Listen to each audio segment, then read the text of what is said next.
ఉట్టి పునానికి కేసులు పెట్టేసి అన్యాయంగా లోపల నూకిండు. ఇలా బయట పడతలేవా? సీఎం రిలీఫ్ ఫండ్ చెక్కులు వాడు మొన్న ఎత్తుకపోయిండు మాకు తెలియదు అంటే మీకు సిగ్గు శరం లేదా? మీకు తెలియదా ఎవడు ఎత్తుకపోతుండో? రేపు ఆ చెక్కులు ఎత్తుకపోయినోడు మీ ఇంట్లో బంగారం ఎత్తుకపోతాడు.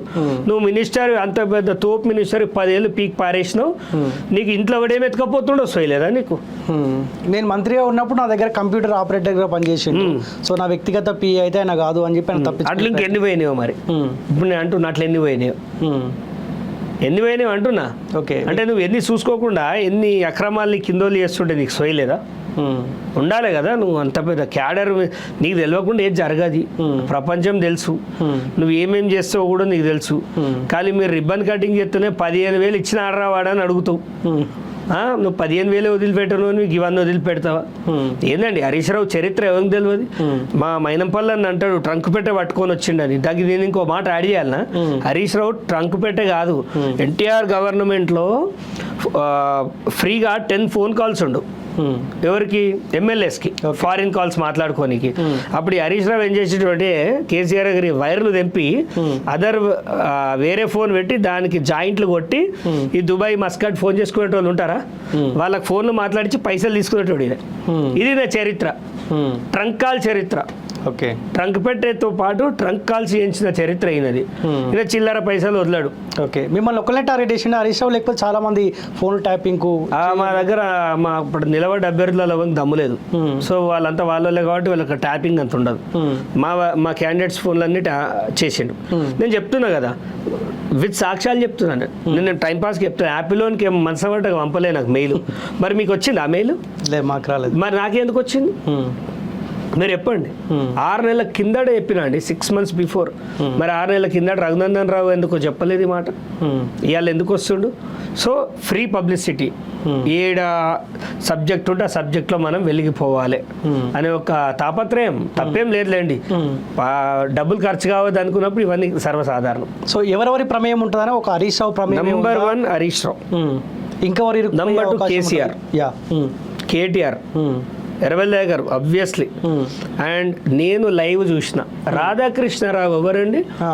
నా కేసు అయినప్పుడు రాధాకృష్ణరావే కదా ముందర నిలబడి చూడండి ఎన్ని ఫోన్లు దొరికినాయి, ఇది దొరికినాయి అని డిస్ప్లే చేసుకుంటూ మాట్లాడింది. ఆ పతివ్రత, ఆ ముసలి కుక్కనే, ఆ ముసలి నక్కనే నా ముందట హరీష్ రావు ఫోన్ చేసిండు. నన్ను అరెస్ట్ చేసిన రోజు ఆఫీస్లో కూర్చోబెట్టి ఇంట్రాగేషన్ చేస్తామని వానికి ఫోన్ చేసి మాట్లాడి అన్నీ మర్చిపోయినామా? ఈ చెవులు వినవాలేదా? ప్రభుత్వం పోయినాక కూడా ఇంత కక్షతో కొట్లాడుతున్నాం అంటే వాళ్ళు ఎంత దుర్మార్గులు. రాధాకృష్ణరావు అనేటోడు ఎంత లోఫర్ నా కొడుకు అంటే, ఆ రోజు అరెస్ట్ చేసిన దానిలో అమ్మాయిలందరూ వ్యభిచారం కేసులు ఇరికిస్తా అంటే అన్ని మూసుకొని ఆ కేసు నువ్వు హైదరాబాద్లో బాంబులు పెట్టింది చక్రధరే అని ఒప్పుకుంటా ఆడపిల్లల జీవితాలు ముఖ్యమని ఒప్పుకున్నాను. ఆ ఎదవకు తెలియదా ఇలా ఆడపిల్లల ఉసురు దాకింది, దుబాయ్ ఆరిపోయాడు, రేపు తీసుకొచ్చి చిప్పకోడి తినిపిస్తారు. పోలీస్ డిపార్ట్మెంట్ సిగ్గుపడాల్సింది ఇట్లాంటి వాళ్ళతోటి. ఒక ప్రభాకర్ రావు, ప్రణీత్ రావు, ఈ రాధాకృష్ణరావు, ఈ ఎదవలంతా నేను చెప్తున్నా, ఇవాళ ఆన్ రికార్డ్స్ చెప్తున్నా. అప్పుడు రాధాకృష్ణ గవర్నమెంట్ ఒక చిన్న తప్పు చేస్తుంది. రాధాకృష్ణరావు వెస్ట్ జోన్ డీసీపీగా ఉన్నప్పుడు, మళ్ళీ వినాలి, రాధాకృష్ణరావు వెస్ట్ జోన్ డీసీపీగా ఉన్నప్పుడు ఆయన కింద ఉన్న ఒక సర్కిల్ ఇన్స్పెక్టర్ బ్యాచ్ ఉండు. వీళ్ళందరిని ఎంక్వైరీ చేయాలి. వీళ్ళే అసలు సిటీ మొత్తం పైసలు వసూలు చేసింది. రియల్టర్ల దగ్గర, సినిమా వాళ్ళ దగ్గర. ఖలీల్ పాషాని అరెస్ట్ చేయాలి. ఖలీల్ పాషా బీఆర్ఎస్కి తొత్తు. నన్ను బీఆర్ఎస్లోకి పో అని ఎంతో ఫోర్స్ చేసిండు. ఖచ్చితంగా ఖలీల్ పాషాని అరెస్ట్ చేయాలి. మేము ఏడుంటే మా లొకేషన్ ఎట్లా తెలుస్తుందండి వాళ్ళకి? సైబర్ క్రైమ్ వాళ్ళకి మేము ఏడుంటాడో లొకేషన్ తెలుస్తుంది. సైబర్ క్రైమ్లో కూడా ఇప్పటికి వాళ్ళ మనుషులు ఇంకా హైడ్లో బీఆర్ఎస్ మనుషులు ఉన్నారు. హైదరాబాద్ సిసిఎస్లో ఉన్నారు. కానీ ఏ పోలీస్ ఆఫీసర్లు అయితే ఇప్పుడు కొంతమంది అజ్ఞాతంలో ఉండి కొంతమంది దొరికి వాళ్ళని అరెస్టు చేసి విచారిస్తారు కదా. సో పాపం వ్యక్తిగతంగా చక్రధర్ గౌడ్కు లేకపోతే ఆ పోలీస్ ఆఫీసర్లకు ఎటువంటి పంచాయతీ లేదు. కానీ వీళ్ళ వెనకాల పొలిటికల్ లీడర్లు ఉండే నడిపించినారు కదా. సో ఎందుకు ఇక్కడ వీళ్ళని బూచిగా చూపించి వీళ్ళని అరెస్ట్ చేసి ఏదో ఇక్కడతో ఏమంటారు క్లోజ్ చేద్దామన్న ఆలోచనలో ఉన్నట్టు కనిపిస్తూ ఉంది కదా. ఇప్పుడు పొడిసెటోడు ఉన్నాడు అనుకోండి, కత్తిదేం తప్పు ఉందండి, గుచ్చుకుంది కదా అంటే ఎట్లా? అంతేనా లేదా? వాడు వాడిన వెపన్ ఏంది? తెలివి ఉన్నవాడిని వాడిండు, ఎవరిని బాగా ఎడ్యుకేటెడ్ ఐపీఎస్లను వాడిండు. అలా తెలివి ఎడిపోవాలి, ఏది పడుతుంది అరే జనానికి రైతా సార్ అని వాళ్ళు రివర్స్ తిరిగితే రేపు సమాజంలోకి తెలుస్తుంది కదా, ప్రజలకు మీరు చెప్పరా మీకు పొలిటికల్ లీడర్ అలా ఇచ్చేది జీతం, పబ్లిక్ సర్వెంట్స్ అంటే మా డబ్బు మా పప్పు మీద ఉప్పు మీద నూనె మీద అగ్గిపెట్టెల మీద ఈ మా చిన్న చిన్న ఏమి లేనోడు కట్టిన డబ్బుతోటే మీకు ఇలా జీతాలు వస్తున్నాయి.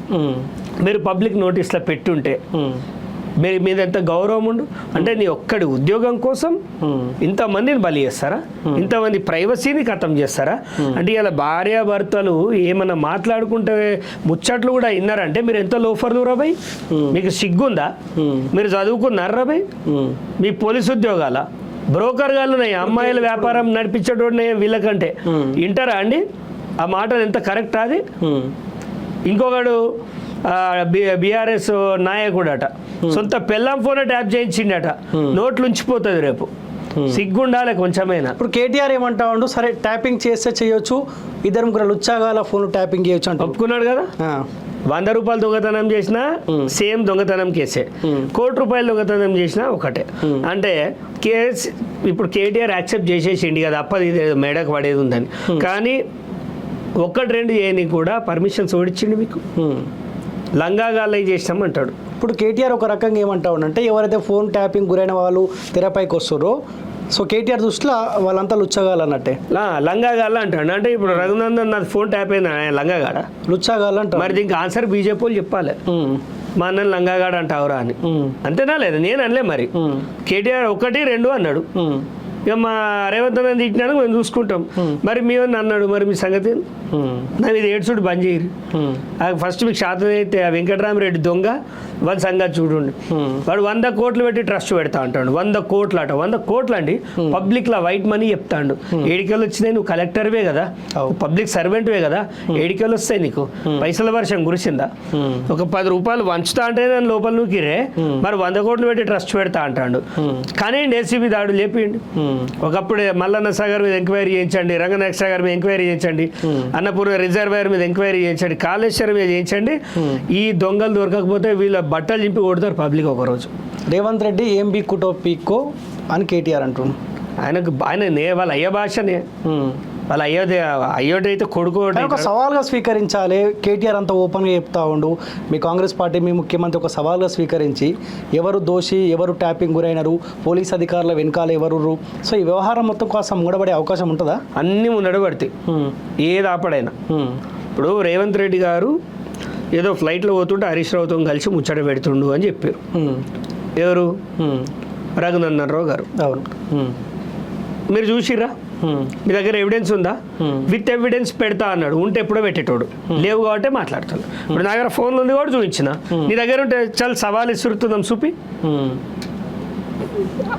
హరీష్ రావు ఎంత బరిదెంగిపోడు అంటే ఆయన పానం మీదకి వస్తుందంటే ఎవరి కాళ్ళైనా మొక్కుతాడు. ఓకే, రేవంత్ రెడ్డి పోలే, రేవంత్ రెడ్డి దగ్గరకు హరీష్ రావు పోయింది అన్నాడు. అది ఆయన అవసరానికి పోయినా ఆయన యాక్సెప్ట్ చేసిండా చేయలేదా నీకు తెలుసా? ఏం మాట్లాడుకున్నారో తెలుసా? ఎట్టి పరిస్థితిలో రేవంత్ రెడ్డి గారు ఫోన్ ట్యాపింగ్లు ఇరికిచ్చిందే హరీష్ రావు. ఓకే, అన్యాయంగా ఇరికిచ్చాడు. గతంలో ఓటుకు నోటు కేసులు ఇరికిచ్చిందే ఈ హరీష్. అదంతా ప్రీ ప్లాన్డే. తొందరలో హరీష్ ఇల్లు తలుపులు కూడా వలుగుతాయి ఖచ్చితంగా. అరెస్ట్ అవుతాడా? ఖచ్చితంగా. దానికోసం 1000 కళ్ళతో మేము బతికున్నదే హరీష్ రావుని చూడనికే. ఎందుకంటే ఒక రాక్షసుని అంతం తర్వాతనే మాకు సుఖం దక్కుతుంది. అప్పుడే మేము పండుగ రాష్ట్రం ఇవాళ ఇంత సర్వనాశనం